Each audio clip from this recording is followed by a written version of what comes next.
I'm Rose Balistreri, and I'm working with the Historic Water Tower Project through the UWM School of Architecture. And we're gathering information from community members here around the water tower. And if you could just introduce yourself and give us your street address. Okay, my name is LloydDickenson. The street address is 2601 North Wall Avenue, and I've forgotten the next information. I think that's all I asked. Okay, for, so all right, good. So if you could just maybe tell us a little bit about how you came. Are you from Milwaukee? No, Green Bay. Actually, I grew up in Green Bay, and my wife grew up in Chatfield, Minnesota, which is about 30 miles south of Rochester. We both went to UW-Madison Law School, and it is and so we bought a house on Lake Drive in 1992, I think, and then we bought this house in 1993. So we've been here for almost 20 years, possibly over 20 years at this point when I think about it. It was because it was summer, I think, when we closed, and although it doesn't feel like summer, it is in fact June. So I think we've been here at the current location in 20 years, and we've been in the Water Tower neighborhood area for more than that. So. Thank you. Could you tell us a little bit about the house and what it's like living across the street from the lake and Lake Park, and just give us some of your impressions over the years? Well, the house was actually, it's one of the newer homes on Wall Avenue because it was built in 1920 through 1923. And the person who built the house, if you will, because he didn't build it obviously, but he was named William Lueck. And you may have heard of Lueck Creamery, which was at the time the largest dairy in Wisconsin. He ultimately sold out to Seal Test and built this house, I believe, after the sale to Seal Test. And anyway, he owned it for a number of years. Died.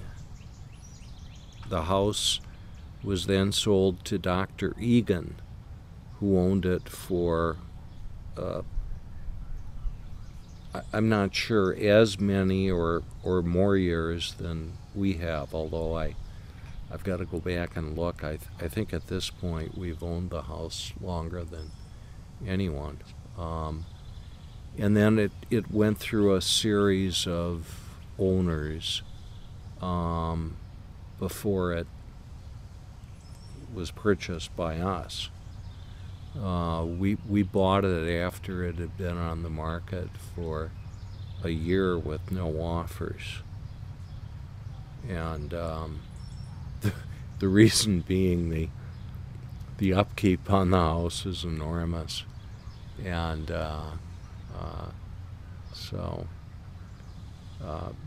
but my wife was absolutely in love with the home. And so we bought it, and we've been working on it for 20 years now, with a variety of very good help. Stuart Peterson, for example, who has a shop on North Avenue, whose name I forget. Too bad if you guys find it, give him a plug. But Stuart, takes care of the landscaping, and we've got Conway does the lawn mowing and stuff like that. And so it's nice. We don't actually often sit out here on the front patio because we have a back patio that is under reconstruction right now, and usually we prefer to be on the back patio because it's a little more private. But it's my daughter used to. There's a balcony above us, and obviously our hearers can't see that. There's a balcony. My daughter used to love to sit out there when we had, there would be the 4th of July and all those other occasions when all kinds of people would park here and walk past. And she would would sit out there and wave to people as they went by. So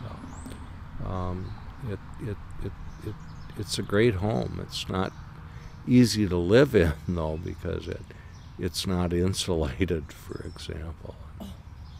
Well, it's a pile of bricks. Eschweiler, one of the Eschweiler descendants told us that it's a pile of bricks. There's nothing you can do to... And actually other people have confirmed that, unless we want to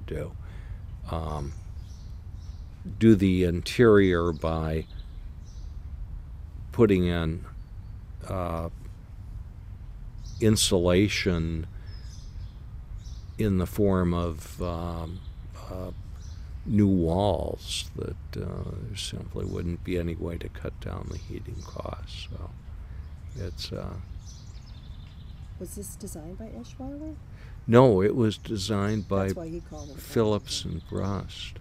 Phillips? Phillips and Brust. And there's a little dispute about whether it was Phillips or Brust. Okay. David Brust has it's attributed to Phillips, but David Brust has designs of the home, and he thinks probably Brust. But they were two of the top architects in the firm of Phillips and Brust was, I think at the time, clearly the top architectural firm in Milwaukee. So. And the home, I know I'm sort of drifting here, but the home has, if we go through, very little wood. The wife of Lewick was quite impressed by a fire that occurred in the 1880s, I think, in a hotel in downtown Milwaukee, and she was terrified of fire. That happened, I think, when she was a little girl. And so there is almost no interior wood. The floors, walls, etc., are all generally concrete or stone.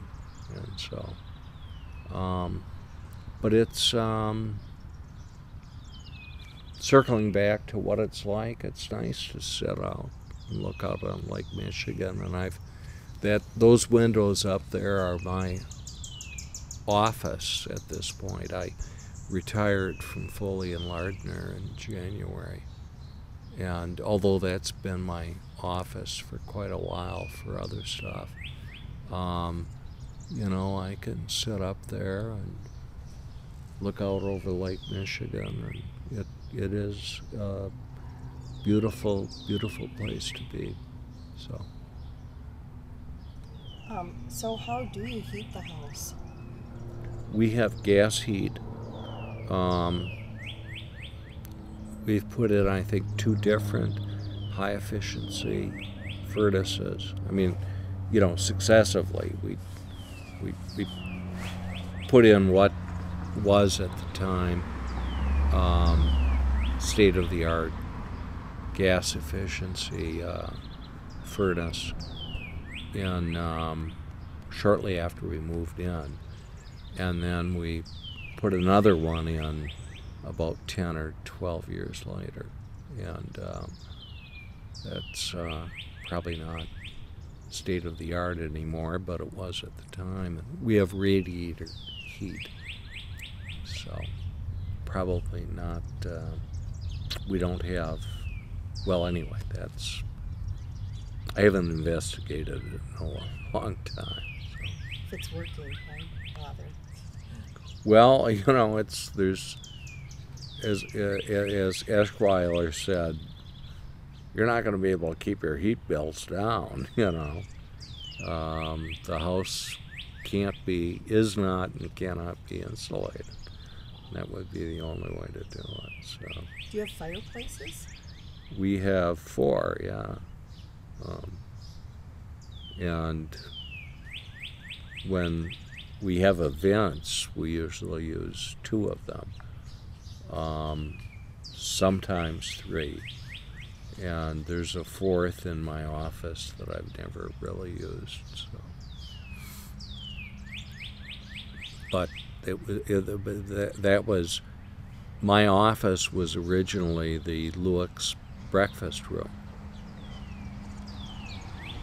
Well, they had servants, and they had dumbwaiters, which is now an elevator, but they had a dumbwaiter, and so the servants would put the food on and shoot it up and then somebody, I suppose, ran up the stairway and got the food on the 2nd floor and walked it over to the Lewicks so they could have breakfast in the morning looking out over the lake.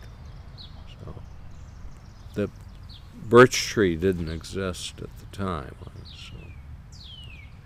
It's a beautiful tree. Pardon? It's a beautiful tree. Yeah, I don't care. I'd rather have the tree than the view of Lake Michigan. So. And can you just comment on maybe how the neighborhood has changed in the 20 years that you've been here? Well, the community itself. I mean, is it different in terms of just how people live or who lives here? Well, I would say that when we bought the home, the neighborhood was considered iffy. No, I'm serious. People thought buying a home like this in the city of Milwaukee was at the price we paid, even though it was I think a real steal, was really all of my. I mentioned at the beginning, I'm a retired partner from Foley and Lardner. Not very many of my partners lived in the city, or in fact still live in the city. Some do, but most of them live in the suburbs, mainly the northern suburbs. And it's also true of my wife, who's a partner, technically shareholder, at Reinhardt Berner, and most of them live in the suburbs, and I used to live in the suburbs. I lived in Whitefish Bay for a very long time, so buying a house in the actual city of Milwaukee was considered I think at that time, risky. And over time, and many of the houses were multifamily, and in the past 20 years, most of the houses that had been multifamily have been converted to single-family homes, and we have, however you want to characterize it, as good or bad. I think that we have upgraded the neighborhood and the value of the neighborhood over time. And I think the association that I head up has had a lot to do with that. So anyway. Two things. Were your children raised in this house? Was your No, family? they weren't. I was divorced, and my children were raised in Whitefish Bay. Although I spent a lot of time with them, and they spent a lot of time here, particularly in his teenage years. My son spent a lot of time in our basement. If you'd like, we can head down and you'll see why. There's a pool table and stuff. So the kids were raised in Whitefish Bay, and went to Whitefish Bay High. So none of our kids went to Milwaukee schools, for example. My wife's son went to school in Madison, or Middleton, really, and my kids in Whitefish Bay. So we can't say we really have direct experience with Milwaukee public schools. Were schools part of the consideration, do you think, of these people that didn't want to live in the city? Was that part of the reason? Huge amount. That was part of it. I think that was a big part of it. Maybe the largest part of it. When 221 came into play, this neighborhood could send kids to Whitefish Bay and Shorewood and so forth. And that increased, I think, the number of families that had children, because they were not restricted to sending their kids to St. Robert's, which was the only other non-MPS alternative. But 221 is, somewhat difficult, and in terms of, will you get in? There's a lottery and so forth. So I think that has resulted in us having very few homes with families, and I think we'd be a richer community with families, but in this neighborhood, the people who can afford the homes generally will send their kids to private schools, and would not consider it.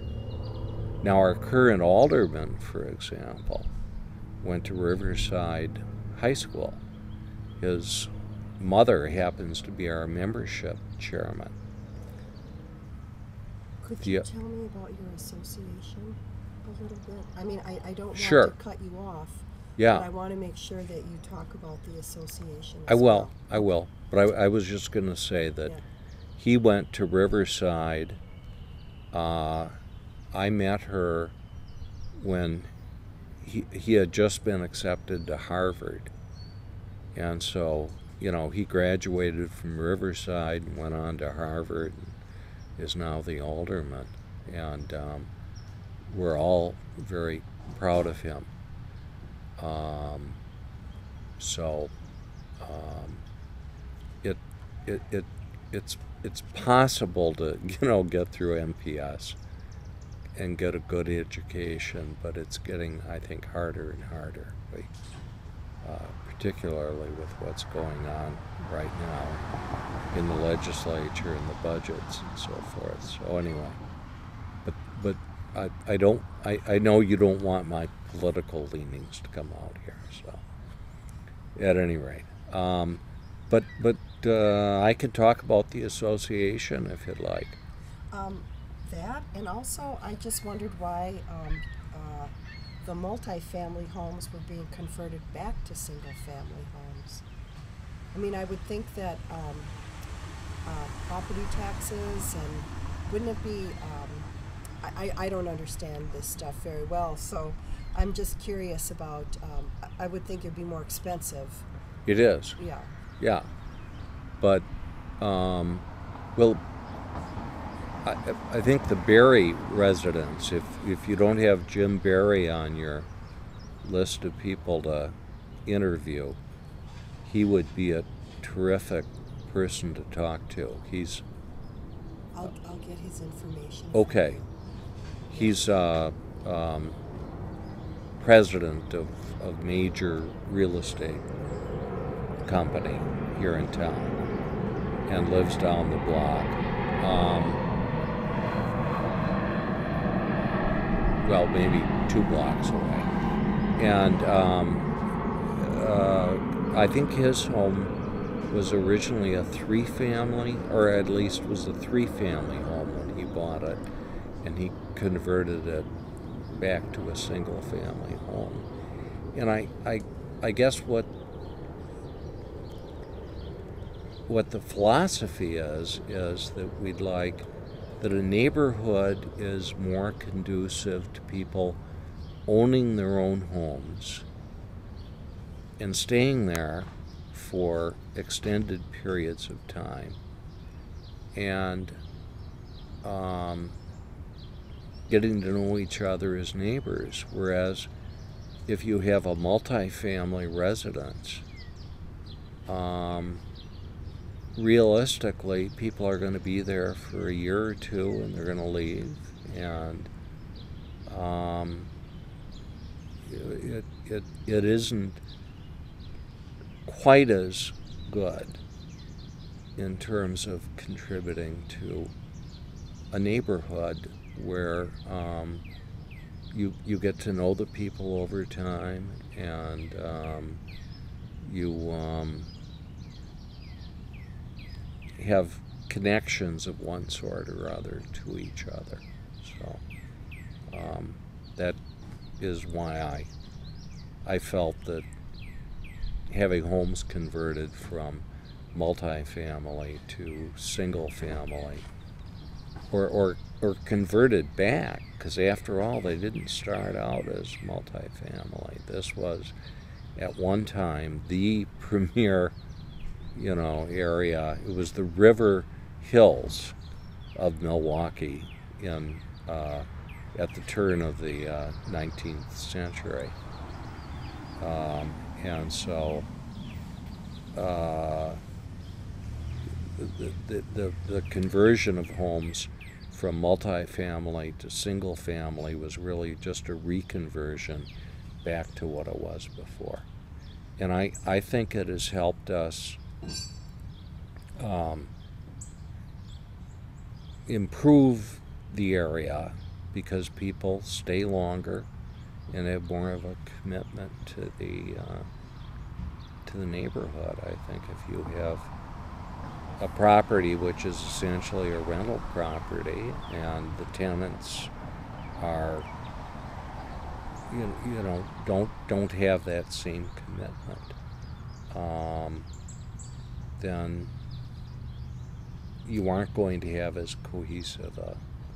Now, having said that, we have some very nice apartment buildings on Bellevue, a few blocks from here, and we had the owners give a presentation about the property at our organization's meeting a couple of meetings ago, and they got an award from the city of Milwaukee recently for the great job they've done in renovating the property. So that's not to say that you can't have good multiple family units in a neighborhood like ours, just that I think the predominance we'd prefer would be single family homes. So those apartments on Bellevue, are they condos now, or are you? no, they're apartments, both of them. I've been in those several times. Have you? I know people over the years who Yeah. live there, and they're nice apartments. Yeah, Big and the yeah. current owners have done of the two properties that are the westernmost buildings have done a terrific job on it, and the other one is owned by Danny Katz, and it's fine too. Good. But So this would be a good time maybe for you to tell us about the association sure, that you're involved in, Yeah. and what they do, and because I know they're very involved in this community. right. Well, and we've been members. My wife and I bought a house on Lake Drive in about 1992, I think. I may get my dates screwed up, but I think it was 92. And then we bought this house in 95, is my recollection.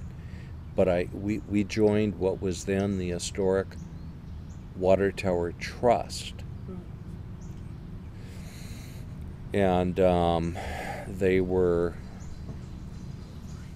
and Barbara can give you all the history on the trust having been formed in 73, I think, and everything that it had done. You know, the recurring themes are Columbia Hospital and what it wants to do, and UWM and what it wants to do, and what the neighborhood maybe doesn't want either to do. So that, and I had originally thought that the organization was formed because Columbia St. Mary's was going to tear down the water tower in order to expand, you know, its service. I've since learned that was never actually the motivation on Columbia's part. But I still like to suggest that they may want to do it, you know, just to keep things on edge. But Columbia St. Mary's expansion has always been an issue. And likewise, UWM, its expansion, and what's happened to the neighborhoods south of the UW have been of concern to our organization, because again it's led to a lot of absentee ownership, and we again as an organization tend to think that the neighborhood and the homes are better maintained if people own the homes in which they live. And so that's That's been a concern to us. But at any rate, it was the Historic Water Tower Trust for years. And then a few years ago, the city had designated neighborhood associations throughout the city, and ours was one that was designated. And we started thinking about the fact that people really didn't know what the Historic Trust was about. I mean, what it was about really was maintaining the historic status of this neighborhood and making sure that we had historic status for purposes of both tax credits. I apologize that this is not construction on our house, so that we both had the benefits of credits, state credits in particular, for maintaining the homes, and also just to make sure that the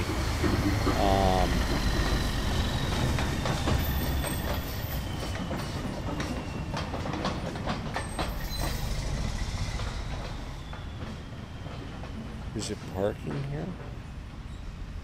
Oh, jeez. Just a block up. That's okay. Once it's parked, I think it'll be okay. Well, no, then something's going to begin happening that will, yeah, we may have to go inside at that point. But at any rate, it was critical to have the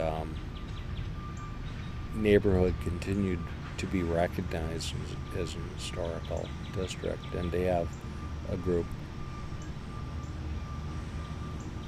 whose responsibility was to do that. On the other hand, we had been designated as a neighborhood association, so we went through a somewhat contentious process of renaming the organization so that we were, instead of being a trust, which frankly nobody quite understood, we transformed ourselves. Okay, that sounds good. Yes. So, Where were we? well, you just finished talking about how the trust became the association. Trust became the association, and in a sense broadened the focus of the organization from strictly historic preservation to the broader issues of the neighborhood, although quite frankly it had been informally broadened before that. So the change was not, it was more a change in imprinting what had already been going on. And so the idea is that now the organization is representing the interests of the neighbors. And we have about 2,400 families in the neighborhood. Our boundaries start at Lafayette Drive on the south and then run north all the way to Kenwood and from Downer to the lake. And so we have about over 200 members. And so we, at this point, have a membership that is really 10% of the total in the neighborhood. We'd like it to be more. So, but it is what it is.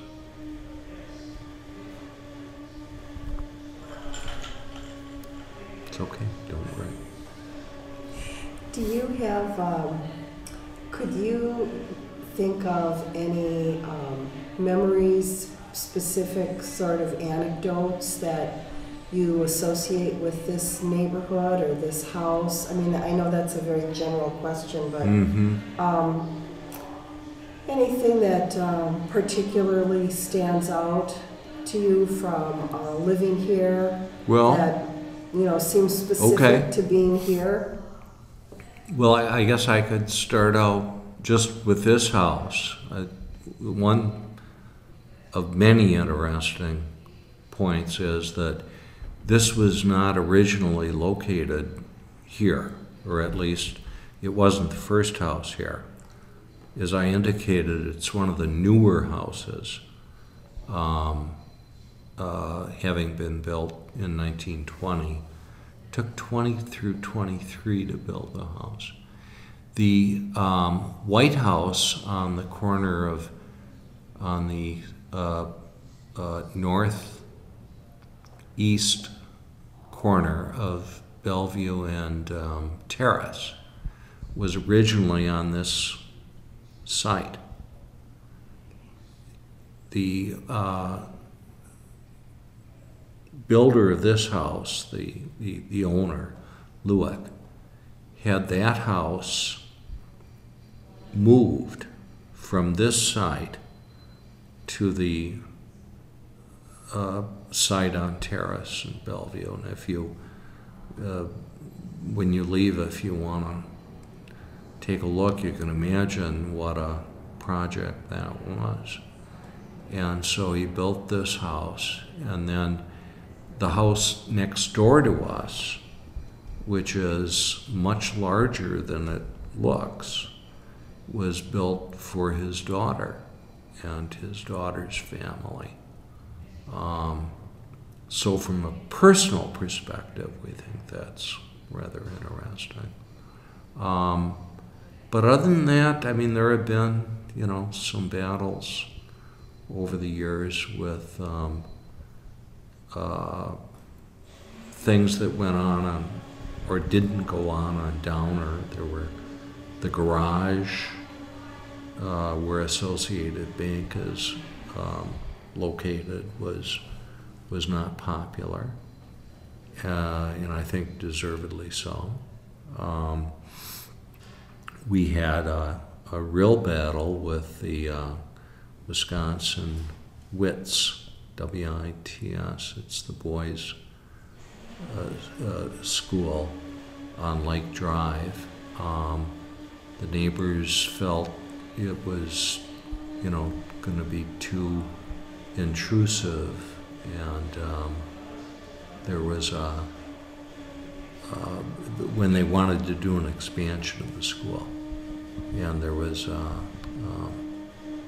there were a number of real battles over that. Is that school still there? Yes, it is. I don't even know what that is. It is, well, there's no reason you would. It is north of Capitol.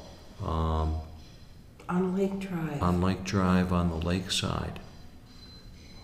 And they wanted to build this sort of enormous modern building in front of what had been, you know, and ultimately they built the expansion behind the existing building, and so you wouldn't be able to see it, and that was a good compromise.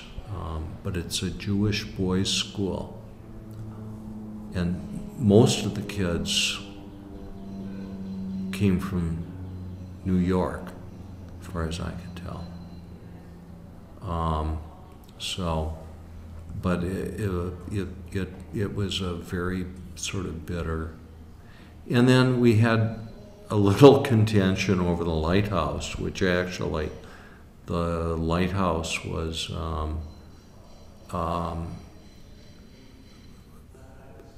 peopled by people from our organization. It was sort of a, but the question was how they were going to fund it, and they wanted to do events there, and the neighbors weren't necessarily thrilled with that. But that ultimately got worked out. Most of the stuff ultimately gets worked out, but people get exercised about, things. Yeah, it kind of sounds like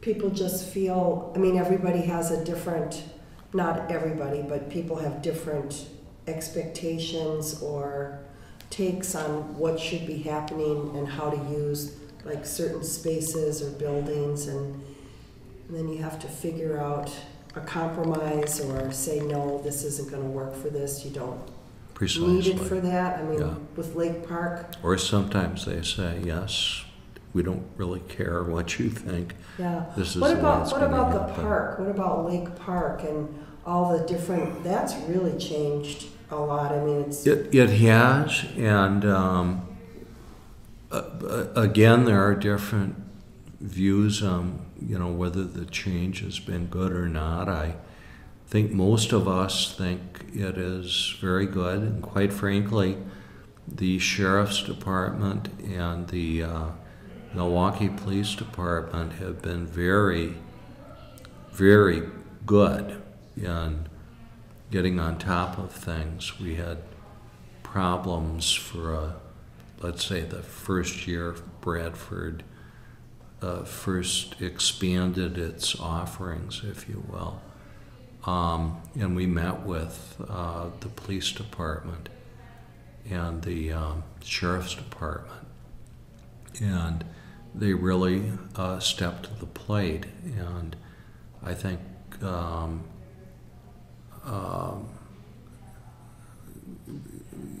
have done a great job in policing the neighborhood. And right now, we used to be under the jurisdiction of the 5th District, which is, if you ever go there and see the pictures of the police that died in the line of duty, it's really kind of sobering. But it's over on Locust and 5th, I think. Our jurisdiction was switched to the 1st District, and Captain Basting is in charge of that at this point. And the 5th did as much as they could, but they had their hands filled with the inner city, and the 1st District has a little more, I think, time to deal with our neighborhood, and they've done just a terrific job. And likewise, the Sheriff's Department. So on hot days or days like the air show that require a little more attention, they're out in force, and so they've done a terrific job. So, where's the 1st District? I don't know. You mean where's the downtown? location? I honestly don't know. Okay. Where is the? I know. Actually, I know the 5th. You know the 5th. I know the 5th. There. Okay. I live on Cambridge. Okay. So I'm. That's my district. Right. I drive past on the way to the freeway all the time, and had dealings with them on a number of occasions. They did a very good job too. And as to where the 1st is, I have no idea. But they really have done a great job. The police presence is just great. Response is great, and we've had a very good experience. So anyway, but that's only my take, of course. All right. Where were we going before that? I was just asking you about the park. Okay, all right. Let's circle have happened Yeah. in the park Yeah. since, you know, privatization I- has been allowed, and I know some people were concerned about that. They believe that the park should not Yeah. allow. Oh, yeah. I mean, there's still a lot of people unhappy about Bartolotta's, for example. I unexpectedly got into a rather a surprising attack from someone when I said, you know, my wife and I love Bartolotta's. We eat there on a lot of Fridays, and they were really upset that Bartolotta's has what it has over there. I mean, we personally feel we've got a Siegel Award-winning chef there, and my daughter-in-law used to work there, and we think the staff is terrific. And I know it's not, you know, it's expensive, but I think it's a real addition to Milwaukee, and I think that they've maintained an historic building in a very appropriate way. Plus, they supply us with cookies and coffee. We meet below the restaurant in the room, and they supply us with cookies and coffee for our pre-meeting social half hour. So I personally like them. I think most of our members think a great deal of them. And Lake Park Friends is we try to do as much as we can, our association, to work with them, because we think Lake Park Friends is terrific. I mean, we've got a premier park, an Olmsted-designed park. He's the architect landscape architect who designed Central Park in New York. And so we have one of the world's greatest architects in terms of landscape who designed the park. And so we try to work, I mean, that's an integral part of our organization as well. And so we try to work with Lake Park Friends as much as we can. And they do a great job working on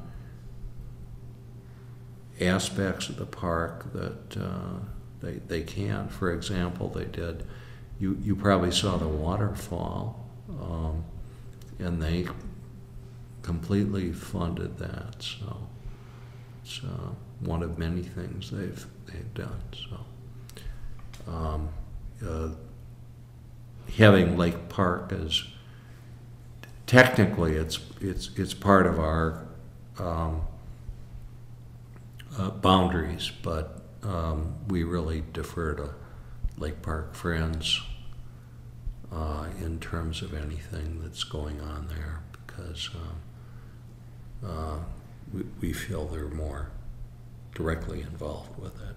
So, but we certainly enjoy looking out over the park.